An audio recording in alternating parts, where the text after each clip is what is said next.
Hello everyone. कैसे हैं आप लोग? आप सभी को नमस्कार, आदाब और सत श्री अकाल।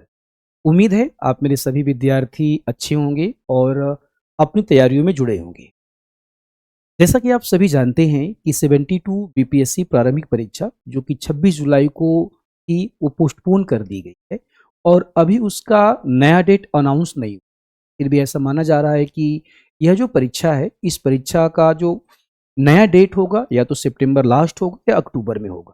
यानी कि इस प्रकार अगर देखें तो विद्यार्थियों के पास लगभग अगस्त, सितंबर और अगर अक्टूबर में परीक्षा हुई तो अक्टूबर। ये लगभग आपका 70 से 80 दिन या बोल सकते हैं अगर परीक्षा अक्टूबर लास्ट में हुई तो 90 दिन का प्रॉपर क्या है आपका टाइम है।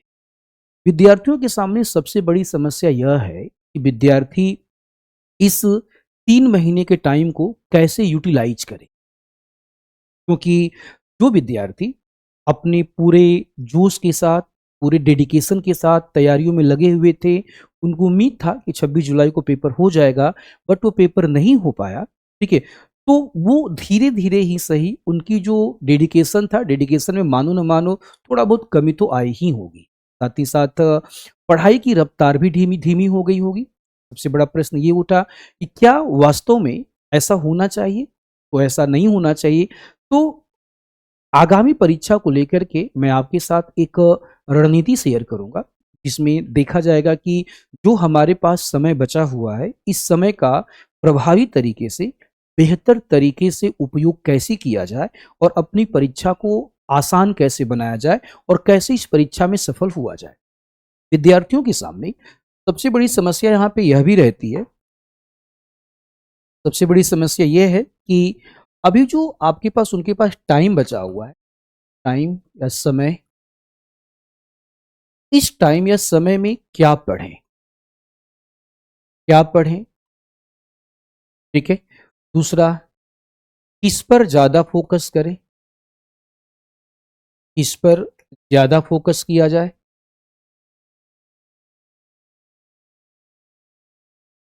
फ़ोकस किया जाए। करेंट अफ़ेयर्स के लिए क्या करें? करेंट अफ़ेयर्स,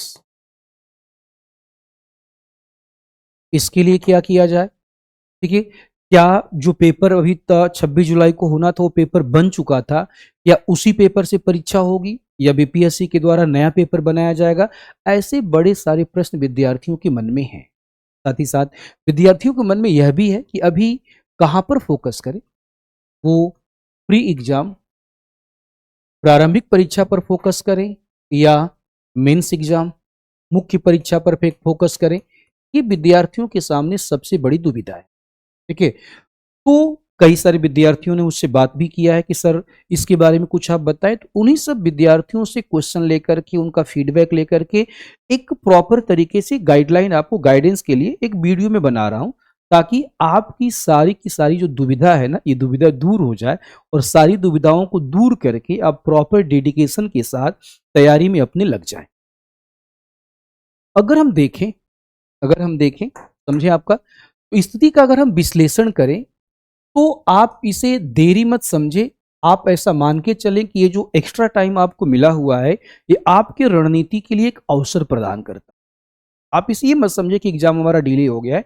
आप मान के चलें कि आपको एक प्रॉपर टाइम मिला है अपनी कमजोरियों को दूर करने का, जो सब्जेक्ट आपका कमजोर था उसे और मजबूत करने का, और अगर आपको रिवीजन के लिए टाइम थोड़ा कम मिला था तो प्रॉपर रिवीजन करने का। तो अगर देखा जाए, ओरिजिनल डेट 26 जुलाई था जो कैंसिल कर दिया गया है।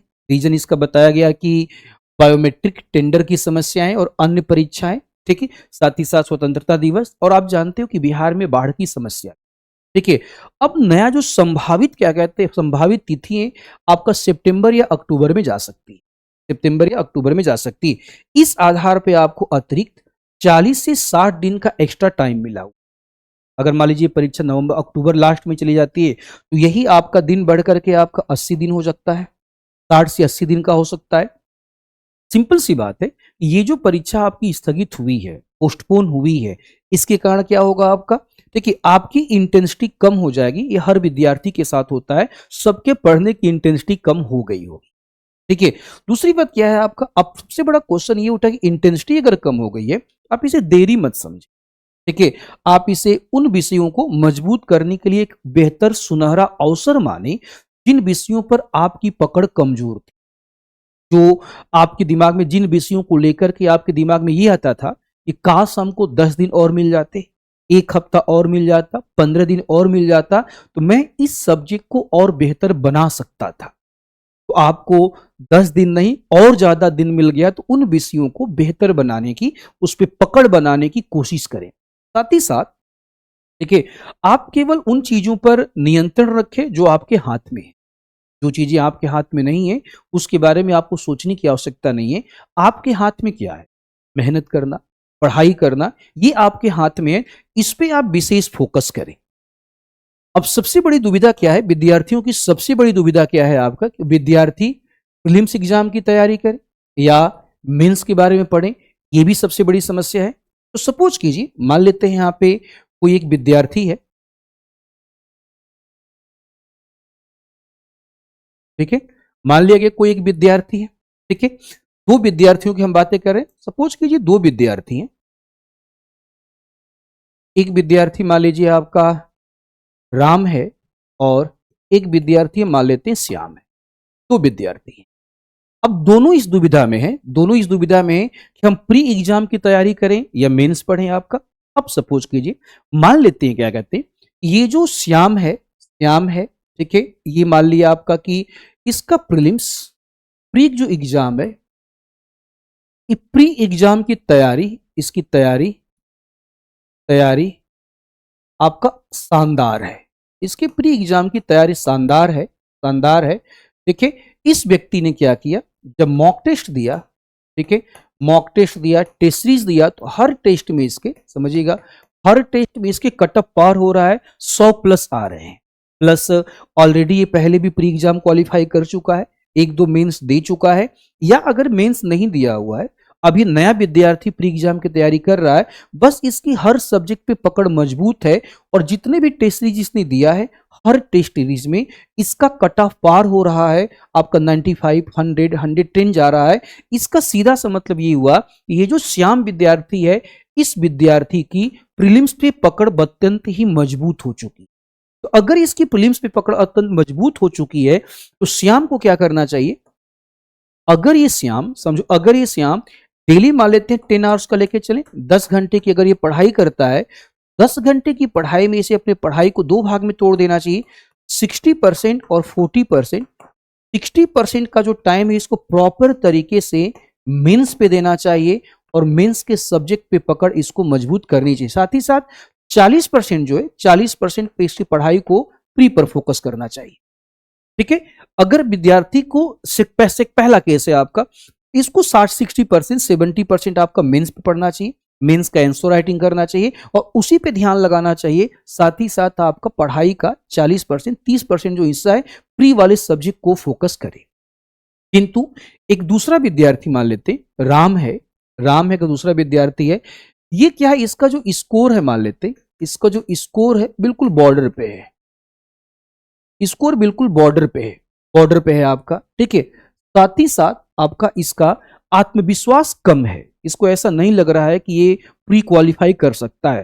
साथ ही साथ इसके दिमाग में ऐसा था कि काश इसको 15 से 20 दिन, समझो 15 से 20 दिन इसको एक्स्ट्रा टाइम मिल जाता, एक्स्ट्रा टाइम मिल जाता, तो ये प्री की बेहतर तैयारी कर पाता, प्री की बेहतर तैयारी कर सकता था, तैयारी कर सकता था। देखिए, इसे ऐसा लग रहा है कि इसके कुछ सब्जेक्ट, समझिएगा, कुछ सब्जेक्ट अभी सब्जेक्ट पर पकड़ ठीक नहीं है, पकड़ ठीक नहीं है, ठीक है, इसे ऐसा फील हो रहा है।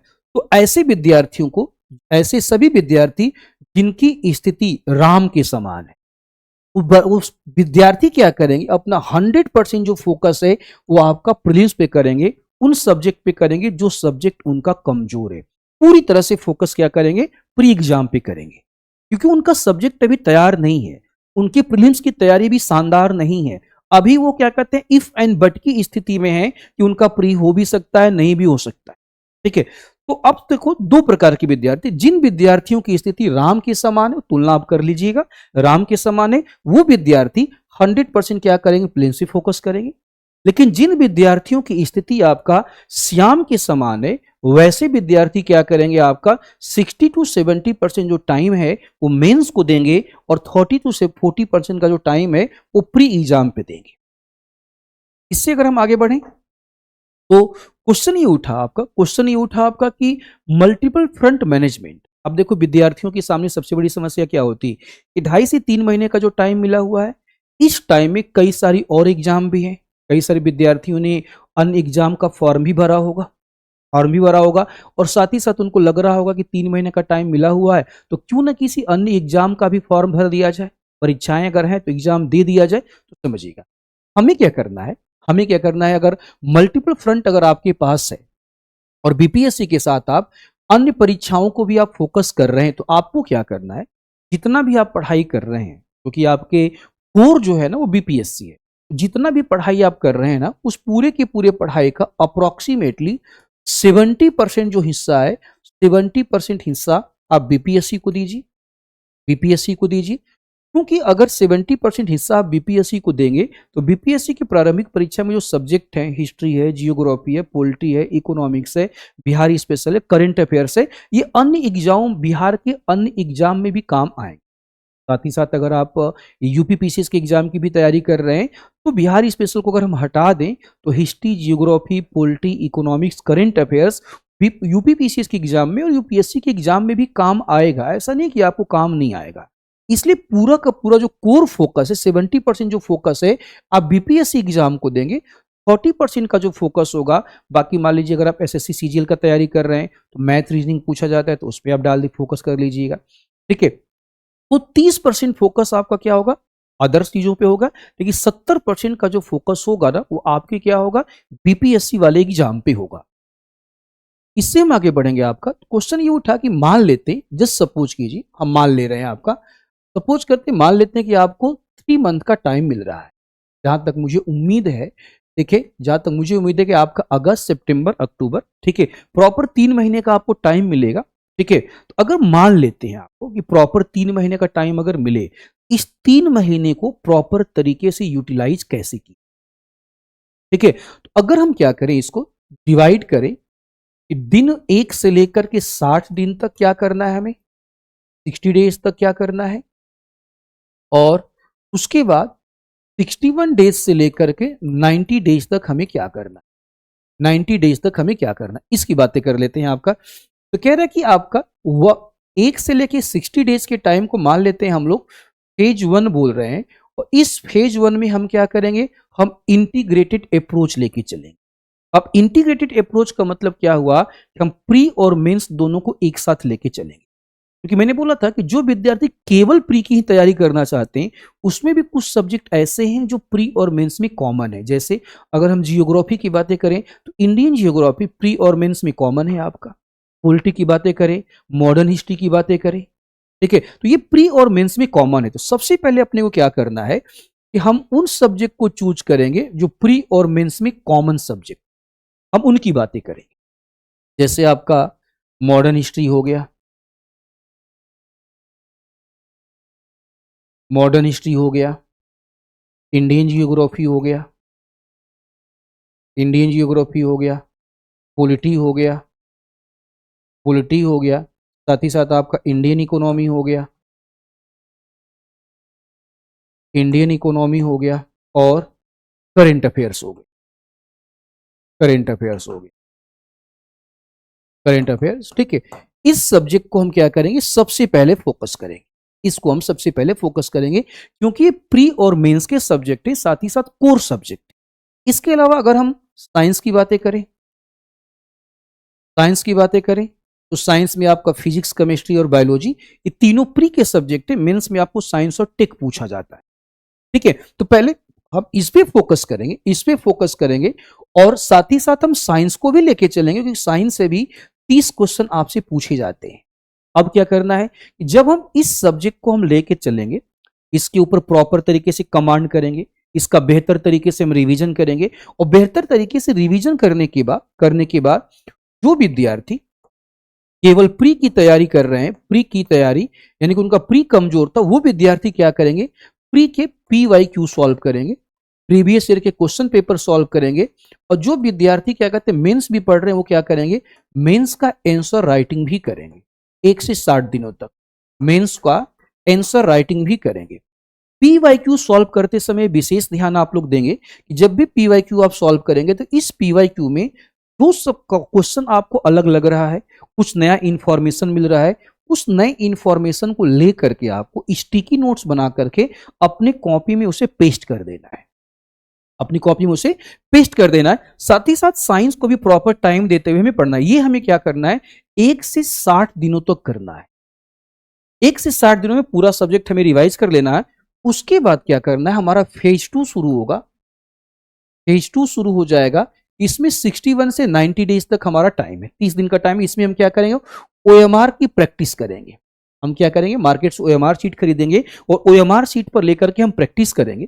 ठीक है, हम क्या करेंगे, MCQ, अगर टेस्ट सीरीज अगर आपने लिया हुआ है तो टेस्ट सीरीज लगाएंगे, PYQ सॉल्व करेंगे आपका, और साथ ही साथ यहाँ पे पूरी तरह से आपका रिवीजन का फेज है, एक्सट्रीम रिवीजन करेंगे। जितना ज्यादा हो सकता है बार बार इसको रिवीजन, मल्टीपल टाइम इसको रिवीजन करेंगे। ठीक है, अगर आप ऐसा करते हो तो चीजें आपके लिए बड़ी आसान हो जाएंगी, इजी हो जाएंगी, और बेहतर तरीके से आप अपने एग्जाम को क्वालिफाई कर सकते हैं।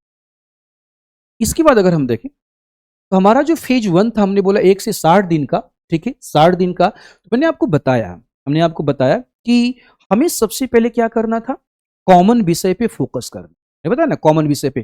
कॉमन विषय का मतलब हुआ, हमने इसको 60 और 40 किया हुआ है, 60 और 40 किया हुआ। 64% का मतलब क्या हुआ, कॉमन सब्जेक्ट, कॉमन सब्जेक्ट हो गया। कॉमन सब्जेक्ट का मतलब प्री और मेंस जो दोनों में आते हैं। 40% का मतलब जो सब्जेक्ट केवल और केवल प्री वाले हैं, केवल और केवल प्री वाले सब्जेक्ट हैं आपका। फैक्ट और MCQ अभ्यास, इस पे हमें ध्यान देना है। देखिए, उसके बाद क्या करना है हमें, देखो सबसे बड़ा क्वेश्चन क्या है यहाँ पे कि आप क्या करेंगे, कोई भी नया मटेरियल, याद रखेंगे, कोई भी नया मटेरियल आप नहीं पढ़ेंगे। नया मटेरियल, कोई भी नई किताब आप नहीं पढ़ेंगे। आपने जो पूरे के पूरे साल जो अपने नोट्स बनाए हुए हैं, जिन NCERT किताबों को आपने पढ़ा हुआ है, उसी को बार बार आपको पढ़ना है, बार बार आपको पढ़ना है। ऐसा ना हो कि मार्केट, देखो आप तो जानते हैं कि जब भी कोई प्री एग्जाम आता है तो मार्केट में हजारों किताबें आ जाती हैं, और विद्यार्थियों को लगता है कि इन किताबों को पढ़ करके उनका सिलेक्शन हो जाएगा। ऐसा बिल्कुल नहीं है। जो आपने पूरे साल जिन किताबों को पढ़ा है, जो नोट्स आपने पूरे के पूरे साल पढ़ा है, उसी नोट्स पे, उन्हीं किताबों पे आपका पूरा का पूरा फोकस होगा। आप कोई भी चीज नया नहीं पढ़ेंगे। इससे आगे हम बढ़े, आपका फेज 2 हमने बोला, वहीं आपका 61 से 90 दिन का 100% प्रीलिम फैक्ट आपका। ठीक है, मैंने बोला था कि 61 से लेकर 90 दिन तक आपका जो होगा पूरी तरह से क्या कहते हैं, आपको प्रीलिम्स के ऊपर डेडिकेटेड होगा। अगर आपको 90 दिन का टाइम मिला तो, अगर आपको 60 दिन का टाइम मिला है तो हमारा पहला जो फेज होगा 1 से 40 दिन का होगा, और दूसरा जो फेज होगा 41 से लेकर 60 दिन तक होगा। 90 दिन का टाइम अगर मिला तो पहला फेज हमारा जो होगा 1 से लेकर 60 डेज का होगा, और दूसरा जो फेज होगा हमारा 61 से लेकर के आपका 90 डेज का होगा। मैंने दोनों बता दिया। तो जब सेकेंड फेज में हम आएंगे ना, तो जो भी थोड़ा बहुत हम फर्स्ट फेज में आंसर राइटिंग कर रहे थे, उस आंसर राइटिंग को हम पूरी तरह से रोक देंगे, क्योंकि अब हमारा पूरा का पूरा जो डेडिकेशन है वो प्री एग्जाम की तरफ है।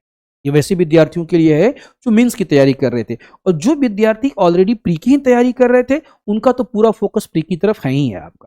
उसके बाद क्या है, 100% समय, पूरा का पूरा समय, अगर आप 10 घंटे पढ़ते हो, 12 घंटे पढ़ते हो, जितना भी पढ़ते हो, तो केवल और केवल प्रीलिम्स की रिवीजन और फैक्ट को याद करने में आप पूरा का पूरा टाइम लगाएंगे। और OMR शीट पे जितना ज्यादा हो सकता है उतना ज्यादा प्रैक्टिस करोगे, क्योंकि आप मानते हो कि एग्जाम में जाने पे कई बार ऐसा होता है कि आपने सोचा कि हम आंसर A लगाएंगे, बट बाय मिस्टेक आपका B कलर हो जाता है, क्योंकि हम घर पे OMR शीट पे प्रैक्टिस नहीं करते। हम MCQ की किताब लेते हैं, क्वेश्चन लिखा हुआ है और नीचे हम टिक कर दे। बेटा ऐसा नहीं करना आप। जब भी आपको प्रैक्टिस करना है ना, आप प्रॉपर तरीके से OMR शीट को लेकर के प्रैक्टिस करें। इससे आपको क्या होगा, जो एग्जाम देने जाओगे रियल में, वहां पे आपको प्रॉब्लम आने वाली नहीं है। इससे थोड़ा सा आगे हम बढ़े, तो हम बोलेंगे क्वेश्चन ये होता है कि हार्ड इल्ड इंपैक्ट मैट्रिक्स, इतिहास और राज्य को कह रहा है कि हार्ड इल्ड इंपैक्ट मैट्रिक्स, पहले इसका मतलब समझिए। हार्ड इल्ड इंपैक्ट मैट्रिक्स इसका मतलब क्या होता है? इसका मतलब ये होता है कि क्या कोई ऐसा सेगमेंट है जिसके ऊपर हम कम से कम टाइम दें बट इंपैक्ट ज्यादा हो। इंपैक्ट क्या हो? ज्यादा। न्यूनतम प्रयास करें और न्यूनतम प्रयास में हमको ज्यादा से ज्यादा रिजल्ट मिले, इसे कहा जाता है हार्ड इल्ड इंपैक्ट मैट्रिक्स। न्यूनतम प्रयास और अधिकतम लाभ। ठीक है, तो प्रश्न ये उठा कि कौन से ऐसे सब्जेक्ट हैं जिसके ऊपर हम कम प्रयास करें, यानी कि हम उसके बारे में जानते हैं, प्रयास हमारा कम हो, न्यूनतम प्रयास किया जाए, लेकिन आपका अधिकतम अधिकतम हमको प्रॉफिट मिले। वो हो जाएगा हमारा एक। इतिहास की बात, इतिहास और राज्य व्यवस्था के बारे में हम देख करें कौन सा टॉपिक है, तो आधुनिक भारत के इतिहास में 1857 की क्रांति, चंपारण सत्याग्रह हो गया, जनजाति आंदोलन हो गया, बिरसा मुंडा, ये वो टॉपिक है जिसके ऊपर हम क्या कहते हैं, जिसके ऊपर हम मेहनत करके कम टाइम में इसको तैयार करके हम ज्यादा से ज्यादा मार्क ले सकते हैं, क्योंकि यहां से क्वेश्चन तो 100% पूछेगा ही पूछेगा। इसी तरह कला और संस्कृति की बातें करें आपका, तो पटना कलम हो गया, मधुबनी पेंटिंग हो गया आपका, इसको अच्छे तरीके से नोट से रट ले, यहां से क्वेश्चन जरूर पूछा जाता है। अगर हम राज्य व्यवस्था की बातें करें तो संविधान के महत्वपूर्ण अनुच्छेद हो गए, राष्ट्रपति हो गया, राज्यपाल की शक्तियां हो गए, देखिए, और संस्थाएं हो गई आपकी, जो महत्वपूर्ण संस्थाएं हैं आपका, जैसे चुनाव आयोग हो गया, केंद्र राज्य संबंध हो गया आपका, ठीक है, अब प्लस आपका सुप्रीम कोर्ट हुआ, हाई कोर्ट हो गया, ये वो टॉपिक है जहां से 100% क्वेश्चन पूछे ही जाते हैं। इन टॉपिक के ऊपर थोड़ा सा भी अगर हम फोकस कर देंगे तो इसको फोकस करके हम आसानी से इसके क्वेश्चन को सॉल्व कर सकते हैं। इसी तरीके से अगर हम हार्ड इल्ड इंपैक्ट मैट्रिक्स अगर हम भूगोल के ऊपर लागू करें, तो भूगोल में स्पेशली क्या कहते हैं, भारत के भूगोल की बातें करें, भारत के भूगोल की बातें करें तो भारत के भौतिक भूगोल की विशेषताएं, दक्कन का पठार हो गया, मध्य भूमि हो गया, भारत के प्रमुख दर्रे हो गए, अच्छांसी विस्तार हो गया समझो, ठीक है। उसके बाद आपका इसी में जोड़ देते हैं नेशनल पार्क हो गया, नेशनल पार्क हो गया, रिवर्स हो गई, रिवर्स हो गई, नदियां हो गई, नदियां हो गई, साथ ही साथ सॉयल हो गया, मृदा हो गया, वेजिटेशन वनस्पतियां हो गई। ये वो टॉपिक है वनस्पतियां, और साथ ही साथ यहाँ पे बिहार का भूगोल, ये वो टॉपिक है, वो टॉपिक है जिसके ऊपर हम क्या करें, अगर ध्यान दे दें, थोड़ा सा भी ध्यान दे दें, तो यहां से आने वाले क्वेश्चन को बेहतर तरीके से सॉल्व हम कर सकते हैं। अर्थव्यवस्था की बातें करें, माइक्रो इकोनॉमिक्स हो गया, राजकोषीय नीति हो गया, टैक्सेशन हो गया, बजट हो गया आपका, ठीक है, और एफआरबीएम एक्ट हो गया, आर्थिक सर्वेक्षण हो गया, आर्थिक सर्वेक्षण हो गया, ये वो टॉपिक हैं जिसके ऊपर थोड़ा सा भी अगर मेहनत कर लिया जाए तो हम बेहतर नंबर पा सकते हैं। उसके बाद बिहार स्पेशल की अगर हम बातें करें तो बिहार का आर्थिक सर्वेक्षण और बजट बार बार पढ़ें, क्योंकि इसका वेटेज ज्यादा है। बिहार में आपके संसाधन संसाधन बिहार के प्रमुख खनिज आप याद कर लेंगे, प्रमुख खनिज, बिहार की प्रमुख नदियां याद कर लेंगे, देखिए, बिहार में पंचायती राज याद कर लेंगे। ये वो टॉपिक है जहां से प्रश्न पूछे ही जाते हैं। इसके अलावा अगर हम विज्ञान की बातें करें, साइंस की बातें करें, तो विद्यार्थियों के दिमाग में आजकल बहुत चीजें चल रही हैं कि सर क्या करें, विज्ञान के लिए 11 और 12 क्लास की एनसीईआरटी पढ़ें। देखो, दो बातें, 11 और 12 क्लास की एनसीईआरटी साइंस का पढ़ना थोड़ा टफ है, कॉन्सेप्ट थोड़े कठिन है, टफ है। तो इसके लिए क्या किया जाए, सबसे बड़ा क्वेश्चन इसके लिए आपका क्या किया जाए, तो कहा जा रहा है आपका कि 11 और 12 एनसीईआरटी पढ़ना है कि नहीं पढ़ना। देखो, तो 11 और 12 का एनसीईआरटी कंप्लीट एनसीईआरटी मत पढ़े, क्योंकि टाइम भी नहीं है, कंप्लीट एनसीईआरटी पढ़ने का समय नहीं है, पढ़ने का अभी समय नहीं है। हाँ, इतना जरूर है आपका कि इसमें से कुछ महत्वपूर्ण चैप्टर कुछ यहां से महत्वपूर्ण चैप्टर आप जरूर पढ़ सकते हैं, जैसे कि आपका मैकेनिक्स, ठीक है, उसके बाद आपका उष्मागत की यहां से पढ़ सकते हैं, थर्मोडायनेमिक्स, साथ ही साथ इसके अलावा आप ऑप्टिक्स या लाइट लाइट का चैप्टर ले सकते हैं, प्रकाश का चैप्टर ले सकते हैं। उसके अलावा आप वेव का चैप्टर ले सकते हैं, वेव या तरंग का चैप्टर ले सकते हैं। और साथ ही साथ यहाँ पे अगर आप चाहें, यहाँ से आप चाहें तो आप मैग्नेटिज्म मैग्नेटिज्म या चुंबक का चुंबकत्व का चैप्टर भी आप ले सकते हैं। फिजिक्स की बातें कर रहे हैं, फिजिक्स की बातें कर रहे हैं, ठीक है।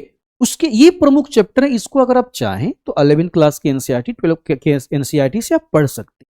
क्योंकि 11th और 12th क्लास के एनसीईआरटी को दोबारा इस बचे हुए टाइम में पढ़ पाना बहुत टफ हो जाएगा बच्चे, ठीक है ना। प्लस अगर आप बायोलॉजी की बातें करेंगे, बायोलॉजी की बातें करें तो मैं आपसे बोलूंगा कि बायोलॉजी के लिए आप अपना क्लास नोट्स को प्रीफर करें। जो आपकी क्लास नोट्स है उस क्लास नोट्स को प्रीफर करें, ये सबसे ज्यादा बेहतर हो। अपने क्लास नोट्स को प्रेफर करें।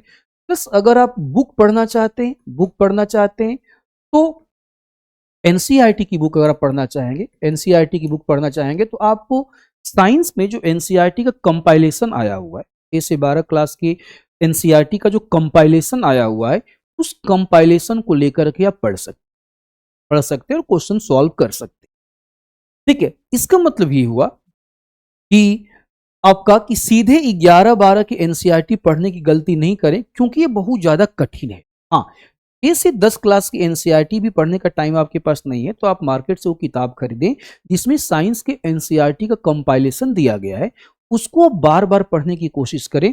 उससे भी बेहतर है कि आप क्या करें, अपने नोट्स को बार बार रिवीजन करते हुए चले। नोट्स का बार बार रिवीजन करना सबसे ज्यादा जरूरी है, क्योंकि क्वेश्चन वहीं से पूछे जाए, ठीक है। साथ ही साथ आपका 11th और 12th क्लास के मान लीजिए अगर आपको एनसीईआरटी पढ़ना ही है, इसके कुछ जो सिलेक्टेड चैप्टर हैं, इस सिलेक्टेड चैप्टर को पढ़ने के लिए आप हो सकता है कि आप किसी यूट्यूब वीडियो का सहारा आप ले सकते हैं, क्योंकि अब वो टाइम नहीं है कि 11 और 12 क्लास की साइंस का एनसीईआरटी लेकर आप उसमें जूझें। क्योंकि मानो ना मानो, एनसीईआरटी में जो लैंग्वेज आपको लिखा गया वो टफ लैंग्वेज है, समझना बड़ा डिफिकल्ट हो जाएगा। पूरा फोकस करें आप अपने क्लास नोट्स पे, और जो आपका 6 से 12 क्लास की एनसीईआरटी का जो कंपाइलेशन आया हुआ है उसको आप पढ़ सकते हैं। सबसे बड़ा क्वेश्चन ये उठा कि अब करेंट अफेयर्स का टाइमलाइन क्या होना चाहिए, क्योंकि जुलाई में आपका पेपर था, पोस्टपोन हो गया, ठीक है। तो अगर ये पेपर पोस्टपोन हो गया है तो अब क्या किया जाए, तो एक बात तो क्लियर है, देखो आपका कि जून 2025 से जून 2026 तक का करंट अफेयर्स तो आपको पढ़ना ही पढ़ना है। अब मान लेते हैं अगर आपकी जो न्यू डेट है, सपोज कीजिए, मान लेते हैं आपकी एग्जाम की न्यू डेट मान लेते हैं 30 सितंबर आ जाती है, तो आप इसे बढ़ा करके जून के बाद जुलाई और अगस्त तक पढ़ेंगे आपका। लेकिन मान लेते हैं अक्टूबर तक आ जाती है तो आप इसे बढ़ा करके सितंबर तक कर लेंगे। जब भी ऐसा होता है कि जब भी आपके एग्जाम का डेट पोस्टपोन होता है और नई डेट आती है, तो नई डेट जब आती है तो करंट अफेयर्स के नए क्वेश्चन डाले जाते हैं। इस बात को आप याद रखेंगे। तो एक साल का करंट अफेयर्स तो पढ़ना ही है, जून 2025 से तो अपने को पढ़ना ही पढ़ना है। अगर एग्जाम आपका सितंबर में जाता है तो जुलाई और अगस्त का करंट अफेयर्स भी पढ़ लेना है, और अगर एग्जाम अक्टूबर में जाता है तो सितंबर का भी करंट अफेयर्स आपको पढ़ लेना है। इतने पे आपको ध्यान देना है, क्योंकि करंट अफेयर्स भी क्या है आपका, एग्जाम का मुख्य आधार है।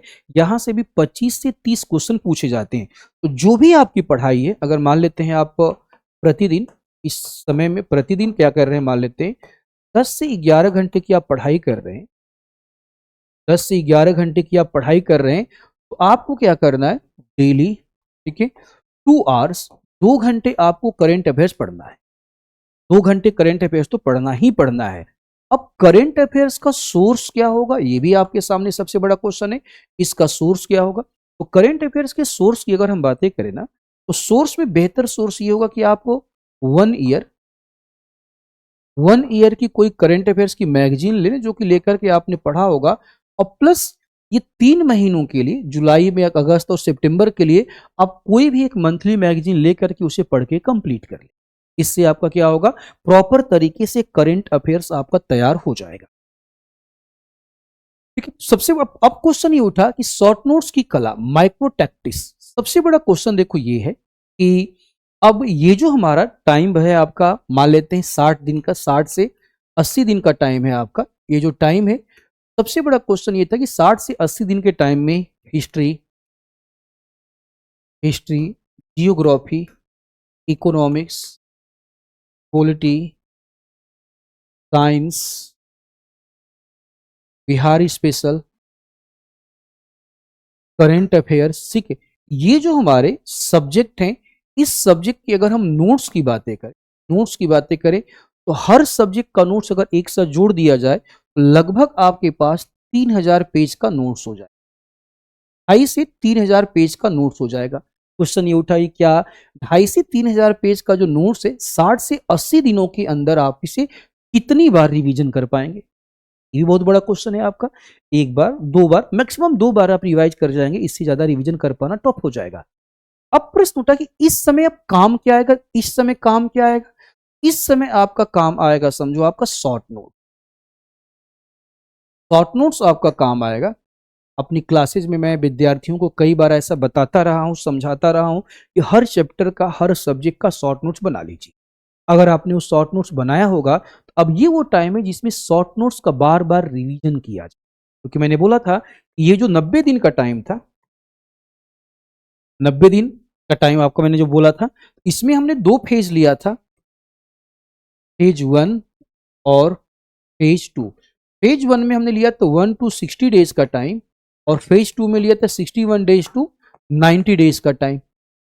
61 डेज, 61 डेज से लेकर के 90 डेज, ठीक है, ये टाइम हमने लिया था। ये टाइम हमने लिया था। क्वेश्चन ये उठा कि अगर ये टाइम हमने लिया था तो पहला जो फेज होगा 1 से 60 डेज, इसमें तो हम प्रॉपर तरीके से अपने आपको नोट्स को विस्तृत तरीके से पढ़ जाएंगे। लेकिन ये जो हमारा फेज होगा 30 दिनों का जो फेज होगा, ये 30 दिन का जो फेज होगा, इस फेज में हमें शॉर्ट नोट्स ही काम आने वाले हैं। इस पेज में हमको शॉर्ट नोट्स काम आने वाले हैं। यही शॉर्ट नोट्स हमारे सबसे बड़े ब्रह्मास्त्र बने। अगर मान लेते हैं ये हमारा 60 दिन का टाइम मिला है, तो मैंने आपको बताया कि 60 दिन का टाइम अगर होगा तो फेज 1 हमारा 40 डेज का हो जाएगा, और जो हमारा फेज 2 होगा वो 20 डेज का हो जाएगा। जब भी हम फेज 2 में जाएंगे तो फेज 2 में हमारे लिए शॉर्ट नोट्स ही सबसे बड़े ब्रह्मास्त्र है। प्रश्न ये उठा कि क्या इस 60 दिनों में, 90 दिनों में दोबारा से शॉर्ट नोट्स बनाया जाए? नहीं। बिल्कुल आपके पास शॉर्ट नोट्स बनाने का टाइम नहीं है। अगर आप सारे विद्यार्थियों ने विजेता बैच अगर आपने लिया होगा, विजेता बैच अगर आप लोगों ने किया होगा, इस विजेता बैच में आप लोगों ने जब रिवीजन हम सभी टीचरों ने करवाया था तो उसमें शॉर्ट नोट्स हम लोगों ने बनवाया था। शॉर्ट नोट्स हम लोगों ने बनवाया था, माइंड मैप बनवाया था, फ्लो चार्ट बनवाया था, डायग्राम बनाया था। आप उसी को लेकर के प्रॉपर तरीके से आप रिवीजन कर सकते, ठीक है। इससे आगे अगर हम चलें तो क्वेश्चन उठा कि दैनिक एमसीक्यू और टेस्ट एनालिटिक डैशबोर्ड। क्वेश्चन ये उठा कि देखो, दो बातें हैं। आप जब भी आप एमसीक्यू लगाते हो, एमसीक्यू लगाते हो तो ज्ञान पर आधारित, वो बिल्कुल कॉन्सेप्चुअल होगा, वो आपको तो बिल्कुल सही करेक्ट करना होगा। वो आपका बिल्कुल, आपने क्वेश्चन देखा, क्वेश्चन पढ़ा, और क्वेश्चन पढ़ने के बाद तुरंत आपके माइंड में आंसर आ गया, और वो सटीक आंसर है। कि जब भी आप कोई क्वेश्चन पढ़ते हो तो आपके दिमाग में तीन चीजें चलती हैं। पहला, बिल्कुल करेक्ट है, आंसर आपको समझ में आया, करेक्ट है। दूसरा जो होता है उसमें आपको समझ में आता है कि आप 50-50, चार ऑप्शन है, चार ऑप्शन में से आपने दो ऑप्शन को कट कर दिया, दो ऑप्शन है। अब उस दो ऑप्शन में क्या है आपको प्रॉब्लम है, आपका कौन सही है कौन गलत है, आपको उसमें आपको दो ऑप्शन में आके फंस गए हो, तो यहां पे एलिमिनेशन मेथड यूज किया जाता है, ठीक है। तीसरा होता है कि आपको प्रॉपर इसका आंसर नहीं पता है, आप इसको तुक्का मारते हो। अब तुक्का अगर मारते हो तो वो सही भी हो सकता है और वो गलत भी हो सकता है। चौथा ऐसा है कि आपने क्या कहते हैं आंसर किया और वो आंसर आपका गलत हो गया। गलत क्यों हुआ, इस पे सोचना पड़ेगा। क्या आप कॉन्सेप्ट की कमी थी, क्या आपके पास फैक्ट नहीं था, ठीक है, इस पे आपको ध्यान देना पड़ेगा। इसका मतलब ये हुआ कि हम क्या करें, तो जब भी हम मॉक टेस्ट लगाएं तो सबसे पहले क्या करें, उन क्वेश्चन को टैकल करें जो पहली नजर में देखने के बाद सटीक जानकारी, ज्ञान पर आधारित, और हमें सही आंसर मिल गया। उसके बाद हम क्या करेंगे, उस क्वेश्चन पे जाएंगे जहां पे एलिमिनेशन मेथड का यूज कर पाए। अगर हम एलिमिनेशन मेथड का यूज कर पा रहे हैं और हमारा स्कोर 100 पार हो रहा है, 100 क्रॉस कर रहा है, तो वहां पे तुक्का नहीं मारेंगे। मान लीजिए आपका स्कोर 60 है, 70 है आपका, ठीक है, आप इसको क्रॉस नहीं कर पा रहे, तो वहां पे फिर आप क्या करोगे, क्वेश्चन का गेस करके आंसर लगाओगे, आप रिस्क वहां पे लेना पड़ेगा आपको। इस प्रकार गोल्डन रूल क्या कहता है, टेस्ट देने से ज्यादा महत्वपूर्ण है आप उस टेस्ट का विश्लेषण करें। सबसे महत्वपूर्ण बात यह है कि आप ज्यादा से ज्यादा टेस्ट का विश्लेषण करें। हर टेस्ट देने के बाद 2 घंटे केवल और केवल अपनी गलतियों की समीक्षा करने में लगाएं। आप देखें आपने क्वेश्चन को अगर गलत किया है तो गलत करने का कारण क्या था। क्या आपको कॉन्सेप्ट नहीं आ रहा था, क्या आपने क्वेश्चन कभी सुना नहीं था, या ऐसा था ये क्वेश्चन आप जानते थे, जल्दबाजी में आपने उसे गलत कर, या ऐसा था क्वेश्चन को पढ़ने में आपने क्या किया, जल्दबाजी किया। अगर ये सारी चीजें आपको इस पे आपको एनालिसिस करना पड़ेगा, विश्लेषण करना पड़ेगा। ऐसा नहीं है कि आपने मॉक टेस्ट दे दिया, मॉक टेस्ट देने के बाद पेपर लाके घर पे रख दिया, दोबारा आपने उसे ओपन नहीं किया। नहीं, मॉक टेस्ट दे करके आप अपना आंसर मिलाइए, चेक कीजिए कितना क्वेश्चन सही है, कितना क्वेश्चन गलत है, और कौन से क्वेश्चन क्यों गलत हुए, इसका प्रॉपर एनालिसिस कीजिए। और अगले मॉक टेस्ट में जब आप जाएं, जो क्वेश्चन में आपने गलतियां की थी, कोशिश करें कि वो गलतियां दोबारा ना हो। अगर आप ऐसा करते हैं, समझिए, अगर आप ऐसा करते हैं तो मान लीजिएगा कि हर टेस्ट में आपका, हर टेस्ट अगले टेस्ट में आपकी गलतियां कम होती जाएंगी, और गलतियां अगर कम होती जाएंगी तो आप सफलता के पायदान, सफलता के करीब पहुंचते चले जाएंगे, और सफलता आपका इंतजार करेगी। क्योंकि एग्जाम आपका है तो आप दिन भर, रात भर, आप दिन भर पढ़ाई करेंगे, ज्यादा से ज्यादा पढ़ाई करेंगे, डेली पढ़ाई करेंगे। आपको क्या करना पड़ेगा, इस कंडीशन में आते आते दिमाग पजल्ड हो जाता है, धीरे धीरे आपका दिमाग थकने लगता है।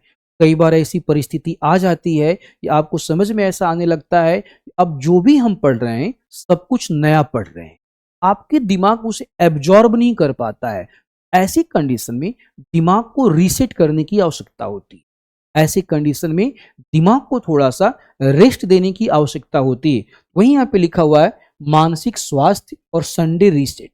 देखिए, 15 दिन के माइक्रो टारगेट को पूरा करना, देखो सिंपल सी बात क्या है, 6 दिन की हमने गहन पढ़ाई किया, हमने मान लिया कि 6 डेज तक, 6 दिन तक हम 70 घंटे, 75 घंटे की पढ़ाई करेंगे।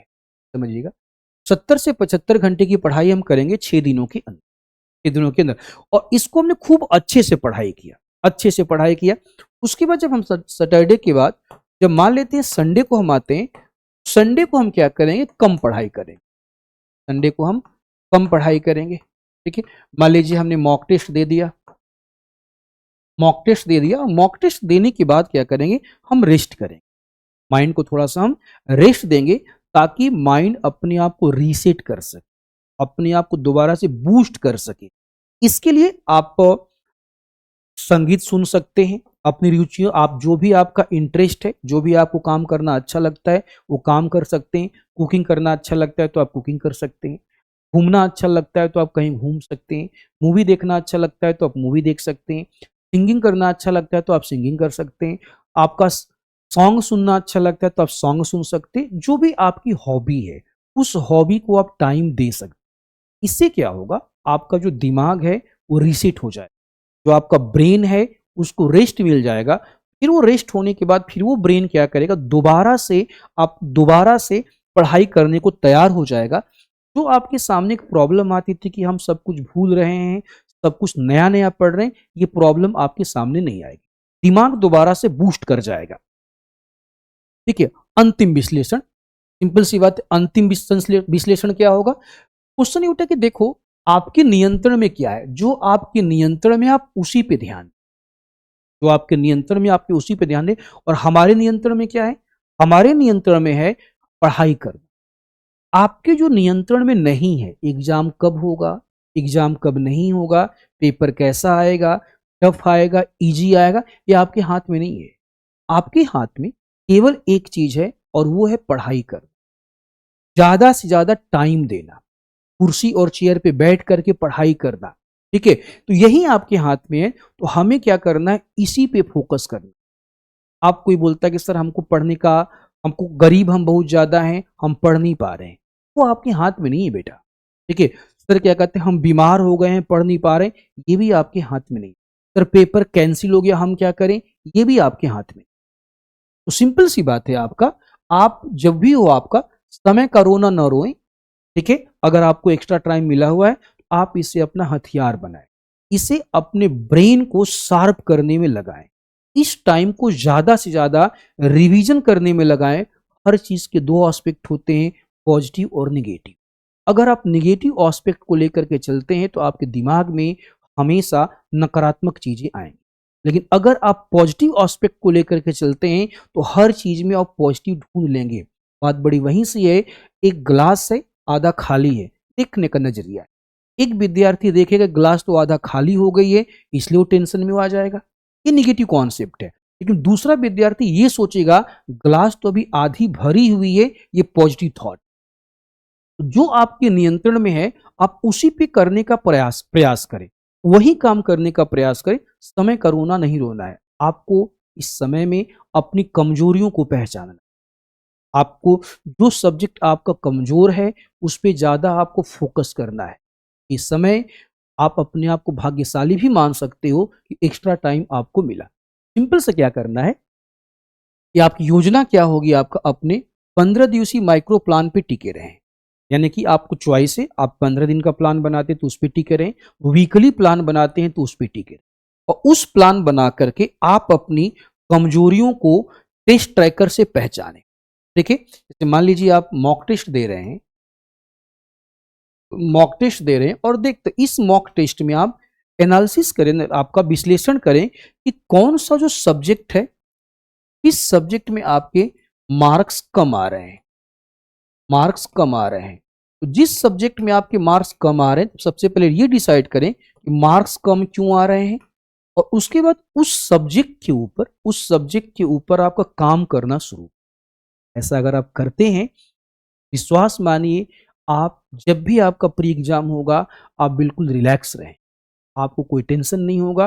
केवल आप रिलैक्स नहीं रहेंगे, आप रिलैक्स होकर के एग्ज़ाम देंगे और एग्ज़ाम में अच्छा करके आएँगे। और ऐसा हो ही नहीं सकता कि जो रणनीति आपको बताई गई है, इस रणनीति को फ़ॉलो करके आप एग्ज़ाम क्वालीफ़ाई ना करें। 100% है, 101% है, 1000% है, आप प्री एग्ज़ाम ज़रूर क्वालीफ़ाई। लास्ट में आप अफ़वाहों से बचें। बाहरी अनिश्चितता आपके नियंत्रण में नहीं है, लेकिन आपकी आज की जो पढ़ाई है, वही आपके नियंत्रण में है। और आप अपनी पढ़ाई करके प्री एग्जाम को क्वालिफाई करें और मेंस की तैयारियों में लगे, और अंततः फाइनल रिजल्ट में आप अपने रैंक को सुनिश्चित कर सकते।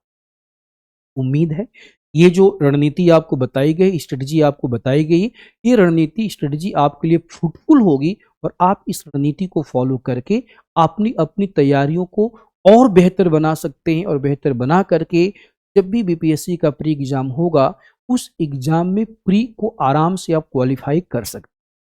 तो इन्हीं शुभकामनाओं के साथ कि आप बेहतर तरीके से पढ़ाई करें, आज का सेशन खत्म करते हैं। Thank you very much. जय हिंद।